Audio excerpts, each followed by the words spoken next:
कई सालों के इंतज़ार के बाद, जी हाँ, 11 साल से ज़्यादा के इंतज़ार के बाद फाइनली एनएससी का आईपीओ आने की तैयारी हो रही है और बड़ी तैयारी है। 20 इन्वेस्टमेंट बैंकर और 8 लॉ फर्म्स। आशीष से सारी डिटेल्स जानते हैं। आशीष, गुड मॉर्निंग।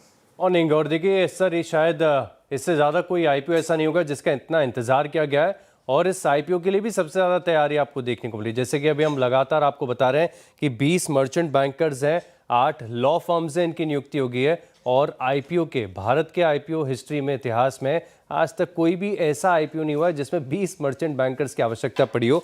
दरअसल अगर आप देखें तो इससे पहला रिसेंट ही आईसीआईसीआई प्रू एएमसी, जहां पर 18 मर्चेंट बैंकर्स जो है ये नियुक्त किए गए थे। अब इसका रिकॉर्ड टूट गया है, 20 यहाँ पर नियुक्त किए गए हैं और सबसे ज़्यादा तैयारी यहाँ पर आपको देखने को मिल रही है।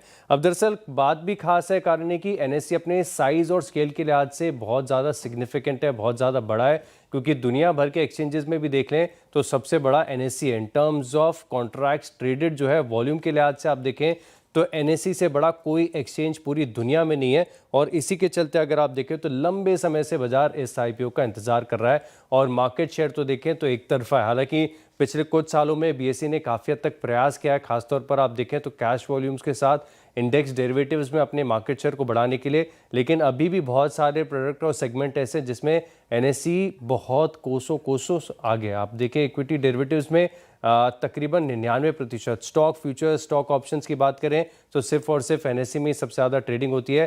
कैश में देखें तो 90% है और इंडेक्स डेरिवेटिव्स ये थोड़ा सा ऊपर नीचे होता रहता है, लेकिन ऑन एन एवरेज आप समझ सकते हैं कि अभी भी 80% मार्केट शेयर जो है वो एनएससी के पास है। अच्छा, एनएससी की आईपीओ की सालों से तैयारी चल रही है और सालों से आप देखें तो बहुत ज़्यादा लिक्विड है अनलिस्टेड स्पेस में इसका स्टॉक प्राइस। और अब तक हमने देखा है कि अनलिस्टेड के जो स्टॉक प्राइस होते हैं और मच अवेटेड आईपीओ होते हैं, इनके प्राइजेस में बड़ा डिस्कनेक्ट सा देखने को मिलता है। तो एक बार आपको इसका भाव बता देता हूँ।